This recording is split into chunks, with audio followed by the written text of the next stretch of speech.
From the crossroads of the world in the heart of Times Square, welcome to Agent Brew, a podcast that percolates real estate insights. I'm the host, Eric Zollinger of RLTYco, welcoming our viewers and listeners to yet another episode where we have a casual conversation with a seasoned agent that has walked the path before you. This week, we have a very good and longtime colleague and friend of mine, Danielle Sevier, a licensed associate real estate broker from Compass, the founder of the Sevier team. So thank you so much for coming. This is like a wonderful moment for me to be able to have one of the storied agents for decades come and be a guest. Yes, we go way back. We go way, way back. And I mean, you've done so much in your career. I'm just going to take the time to tell this story now because it's so important, right? Because you made that one gesture that you made over 20 years ago. I still remember, and it's just like, you know what? She's a cut above the rest, right? Because we were opening the Caledonia. I remember that. You were part of the Raphael De Niro team. Mm-hmm. You had just come from De Niro, right? You guys just went to Douglas Elliman, and you knew that it was a madhouse, chaos, because you're a new development expert with your buyers. And you gave us a little treat. You just said, I want you guys to know that I'm excited for the building and I want to be able to do lots of deals here. And I just wanted to know that I was thinking of you. And here's this wonderful, little, I don't know if it was cookies or if it was crudité. It was something that was really great, but you know what? But it was so hard to get an appointment. We knew what you were. We knew what you were after. Hey man, it wasn't like today. 100%, but it's all about kindness, right? It's like, how do you differentiate yourself? And you differentiated yourself from day one, and also whenever you brought someone in, because we knew, okay, this is, when you're trying to do so many LOIs or deals that you, like, are they going to go through or not? You know that we could count on you 100%. So, it goes both ways. Yes. And with that, Danielle, why don't you give us your elevator pitch and who you are as an agent today, your markets, and then we'll go to your origin story. So, Danielle Sevier, Compass, Sevier team. I have 8 team members, including myself, marketing person who's amazing, and also a virtual assistant who's incredible. My team is amazing. What I love about my team is our tagline is Zen in the Art of Real Estate, which I came up with after having read Zen in the Art of Archery and Zen in the Art of Motorcycle Maintenance. And you read those books. Why? Because it's a philosophy that I'm not a religious person, I am a spiritual person, and the philosophy in those books really resonated to me about how I wanted to live my life. And I'm in the service industry. I love the service industry. I had to read both of those books in college, believe it or not, in English 101. And so that's why I've never heard anybody quote the books until now. I can read the books too. It's really fantastic. So in the notes of this episode, we're going to put Zen in the Art of Archery and Zen in the Art of Motorcycle Maintenance. Yes. And so that all of our viewers and listeners can read it too. So basically, I'm in the service industry. I'm here to serve with authenticity and integrity. And I think those are 2 very important things that people in this business sometimes forget about. And what I really got out of those books were 3 things. Grit. Any deal you do, not any, but many deals are going to have something that you're going to get that phone call, the deal's falling apart. Mm-hmm. And what I do to calmly keep that deal together without putting all that stress on my clients. Bandwidth, it's exhausting for my clients, for any client going through a purchase. Even if it's an investment, it's such an emotional... There's never an easy deal. There's always something somewhere, right? Exactly. And every deal changes with something different. So I'm there doing the nuts and bolts of it so they can get through it calmly and with as little disruption as possible. And then the end, which is really from the book, is the flow. It's about being in touch with the market, being in touch with my client, and that's where the focus is. It's not about me. It's about them. And I always keep that in mind. And whenever I start to get lost in the minutia of everything, I remember it's not about me. 100%. What am I doing to make this as seamless as possible for my clients? Well, I think that's why you've been such a fantastic agent over so many years, right? Because you have that singular focus and you don't lose sight of that, where many times people do. So And we recently got reconnected through an ARA event, an IRAC event. So it was really good to see you at that beautiful townhouse downtown. So, and a great organization. Yes, Yeah, 100%. So, why real estate? How did you get into real estate and why? So I was a stay-at-home mom and a photographer. Never did, I loved being a photographer, but being an artist and running a business is very different because it's my art is the business, and it was hard. And then when I had a daughter, my husband was managing a bar in Soho, the Merc Bar, and we were going along. And then one day we just decided, I love like the early years of childhood of just play dates and going to museums and, you know, life is easy. And I was still doing photography on the side.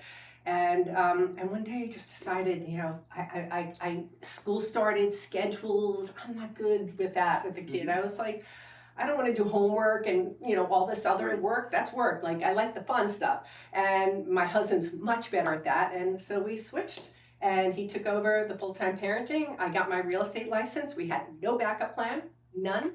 No money in the bank, no backup plan. And we just said, this is going to work. And my first year, I did extremely well. And I remember my first big paycheck, and I thought, I'm in love. I love this business. Approximately what year was that? This was early 2000s. Okay, right. So, because we started Caledonia in 2006. And let's hear it. I had probably just joined the De Niro teams. I was on my own for about 6 years at JC De Niro, boutique firm. Right. And then when I saw like the writing on the wall, the market was going to be crashing. Raphael, I had done a rental for him and his wife at the time, and they were, I guess, impressed, and they asked me to join the team, and I was hesitant. You were one of the original members, right? Yes. I think Sarah Dye was on there already, but it was pretty small at the time, and I just knew like 08 was coming, and this person was going to do business no matter what was going on. So I thought it's probably a good move to make, and yeah. Wow. So, being a photographer prior to real estate, it's not like it was a sales position. You basically had to start over. Yeah. So how did you get, you know, we're not in the land of, you know, today it's all technology, but how did you make that move? And was there something, did you have a special sauce that you did? Yes, and I didn't know about it until it just happened naturally. So storefronts. Back in the day, boutique firms and storefronts. My first two agencies were boutique storefront agencies. People would walk in the door from the street, and I don't know how. I have the skill, but I had a skill, and I could talk to people. And I was a new agent, but I still knew how to talk to people. And even if I didn't know something, I had no problem getting back to someone. And I just started selling. I mean, I actually didn't have my first listing for years, but because it's mostly buyers coming in. Right. But I was selling buyers left and right, and it was so much fun. I absolutely loved it. Well, especially downtown where the offices were located. I mean, talk about just an incredible opportunity, right? Because you're really, if they don't like you, they're just going to move on to the next office. There's plenty of them. You were able to really capitalize on that. Yes. And that's really fantastic. Any particular early on mentors that you'd like to mention? Well, when I was at Fenwick Keats was actually the very first company. Okay. Yes, David Margulies, he's actually at Compass now. He took me under the wing, and he was amazing. He actually taught me everything I know about board packages, and to this day, he is the king. Like, he really set me straight with how to do them. And then Raphael. I mean, when I joined his team, I have to say that he's amazing. He honestly is. He's one of the, I think one of the legends in you know, but he does it so softly, right? Like it's so. That is key. That's what I really like. It's subtle and it's just okay. Yes. Yeah. And he acknowledges everybody in the room. Everybody. 100%. I don't care if it's someone who's over there doing dishes or the broker or the buyer. Everyone gets treated with the same level of respect. And I learned a lot from watching him interact with people. Mm-hmm. He's a genius when it comes to selling new development. Yes. And especially with pricing of buildings and, you know, what a great wealth of information that you were able to learn from. And I still consider him a friend. We still get together for coffee. That's great. Because 90% of deals are all done with other agents. Right. So that is the most important thing in the business to me are my agent relationships. Those are the people, unfortunately, buyers come and go, right? Other brokers, people I do deals with time and again, they're the most important relationships. So, Danielle, what's the biggest challenge facing you and your team today? So there's lots of challenges as there are in any business, right? It's not unique to real estate. From the when I first started, you remember back in the day, real estate was about buying and selling. It was about helping clients, and that's it. Now with Wall Street, the Fed, and rates, is so much more involved in real estate than there used to be. Yeah. So market knowledge has to be so much more vast. But I would say even more importantly, not just the day-to-day business with brokers. There weren't as many brokers back then, right? No. It wasn't a glamorous job, right? But now it's become a glamorous job, and everybody wants to be an agent. And a lot of those agents just don't have the experience. And then with big companies dishing out leads that should be going to the agents that are selling the properties because they know the listing, they're going to inexperienced agents that don't know what they're doing. So if you're lucky enough to get a deal done with one of these agents, you're doing both sides of the deal. Right. Or you're not even getting that client because they just want to get the client. They don't care about selling your listing. Or it was your lead to begin with and they just gave it away to somebody. That's what I'm saying. Exactly. Yeah. So that's just managing agents, but that's a whole other. That could be whole. That's a different episode for another day. We won't even go there. So over your career, have you had any particular wins that you're most proud of, and why? Yes, I've had a number. Okay. I'll tell one just because it's such a great story, and it was early on in my career, so it really stayed with me. We love those stories that really. I think it might have been one of my first sales. I'll try to go through it quickly. So I got a lead for a rental of couple $1,000s a month, and we couldn't find anything, and that person was very thankful for me trying to help them, but there just wasn't anything in that price point. And they referred me to a friend who was going to buy, and I started helping him. And he was a finance guy that got out and went to become an actor, and his father was going to give him the money for the purchase. Well, his father was not happy that he was becoming an actor and getting out of finance and decided not to give him the money for the purchase, so he couldn't buy. I'm up at my house in Woodstock. He gives me a call. He says, "Listen, I'm sorry, it didn't work out with me, but my dad's been working with an agent on the Upper East Side for a year and cannot find anything, and he needs to find a place. Would you please help him?" I get in the car, rush back to the city, meet the guy. I find him a place within the first few weeks, and it's 76th and Park, so you know what those buildings are like. He's very well-respected dermatologist, Italian. And we proceed, I think it took 6 months to finally get the package in because the building is so rigorous. Revocable trusts, what they don't like. And once we get the deal, I'm no longer speaking with him, but his lawyers and his finance people. And so it just goes on and on and on. So much high tension. We finally get the day of the interview. I prep him the night before. He goes to the interview. I'm waiting to hear something. Nothing. I'm starting to panic, and then I get a phone call from his son, who I'm friends with at this point, and he says, do you know what happened to my dad? I was like, no, he was at the interview. What happened to your dad? He's like, he's in the hospital. I said, what? He said he got amnesia during the interview. It was so stressful that he lost his memory, and it turns out there's something called global transient amnesia. In very high stressful situations, you can lose your memory short term. So he walked out of that interview, they let him go, all of a sudden he just didn't know anything. They let him leave. Oh my goodness. He's on the street, he doesn't know what year it is, he doesn't know he's buying an apartment, he doesn't know where his car is, he has his phone, he finds his son's phone number, he's managed to do that, take him to the hospital. I go to the hospital with flowers immediately, I stay there with him. Over the course of days, the memory starts to come back, but that half hour at the interview to this day is gone completely from his life. Since we have fair housing laws, board cannot reject for any mental health related things. They had to re-interview him. I went with him to the interview. I stayed in the lobby, but we went out for breakfast. We went to the interview. I sat in the lobby, waited for him to come down.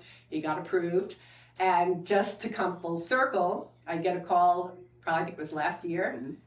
Unfortunately, he got Alzheimer's. He was getting older, and his son called me and said, "You're not going to believe it, but he just picked up and moved to the village he grew up in Italy because that's all he remembers. I need you to sell the apartment." And 15 years or so later, 20 years later, full circle. Those full circle moments really mean a tremendous amount, just for your inner story, right? For you to know that you did a great job. And That they came back to me. I didn't even think about that. You're right. That they came back all those years later. Yes. We don't always remember everybody, Mm-hmm. but they tend to remember us if Yes. we did a great job. Yes. Right? So good for you. Now, any other particular wins over your career that? Every time something comes up in a deal, and I will say 99% of the time something comes up, and it's fascinating that it's different every time. Mm-hmm. Every time it's a win. What I love so much about this business is I consider myself an artist. I love to draw, paint. My husband and I renovate houses upstate. We're both artistic people. Mm-hmm. And I was a photographer, a model before real estate. To me, real estate is creative thinking. You have to think creatively all the time. Otherwise, you're not going to make any money. Right. And I love that challenge. And so every time something comes up that I haven't experienced before, and now that I run a team, when my team members come to me with problems and I come up with solutions, I love that. It's exciting. It's thrilling. It keeps my brain going and me thinking and it's what I love about the business. So on the flip side of that would be transformational losses. Anything that's happened in your career or life that you thought things were going to go this one way and then they didn't, and then you pivoted and it ultimately was a win. So that Zen and the Art of Real Estate philosophy is how I live my life. So I am a true believer of just saying yes to things, opportunities. So I always try to say yes to opportunities, which is why I'm sitting here. I'm glad you said yes. I had to ask you a couple times, but I'm persistent. It may not seem like it, but I actually don't love talking about myself. There are times when so here's one. I was at the boutique firm. I left I thought, okay, I want to join a team. 08 was coming. Things were changing. I knew you knew something was happening, right? And so I left, where was it? JC De Niro with 2 other brokers that I adore. And we moved to Corcoran and we were going to start a team. So I've been doing mantras and I got a coach all about team. I want to do a team, right? Getting that juices flowing towards that. So I go and I'm there for 3 weeks at Corcoran, and that's when Raphael approaches me. And I realized unfortunately, I left Corcoran and I joined Raphael. It was not an easy decision because I just left with these brokers. And I'm still friends with them. But if I didn't say yes to that opportunity, I wouldn't have known this other opportunity was going to come along. And I think that is such a life lesson that you just have to put yourself out there. Even if you think, oh, this isn't really what I want, you just don't know what doors that is going to open up. And 100%. that was a big lesson for me. So what does the word success at the end of your career, what would success mean for your career to have been a success? Yeah. What does that look like? I mean, everything to me is geared around one essential word, and that's happy. I just want to be happy. Yeah, it doesn't take a lot to make me happy, I don't think. My husband might not agree, but I just want to be happy. So everything I do is to bring me joy. Serving others brings me joy, right? It was a conscious, active choice. Yes. So one of the other losses, when you mentioned losses, was my dad. And my dad was probably one of the most selfless, selfish people I've ever known. My father would give anything to anyone and help anyone in any way, but he loved to make himself happy. He scuba dived, he traveled, he was a school teacher, but he found ways to live life to the fullest. Unfortunately, he passed away young at 55. But the time that I had with him, I learned so much about just living life and being joyful, finding joy in everything that we do. And but taking care of yourself, because if you don't take care of yourself, you have nothing to give to anybody else. And I realized there's no guilt in that. That's the way we should all be living. Absolutely. So let's play the gratitude game. I think what a perfect segue. Now the gratitude game is rose, rose, thorn, bud. But because we are the Agent Brew, I like to add a little flair of coffee in there.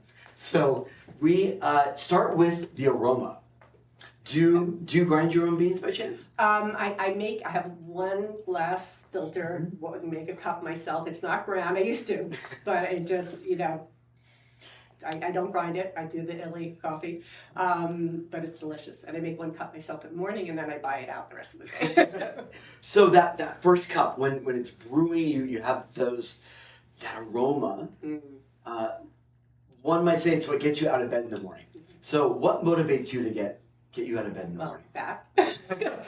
So I get up at 5:45. I love that first hour in the morning when it's dark outside. Everyone's still sleeping. No one's bothering me. My phone's not ringing. No one's talking.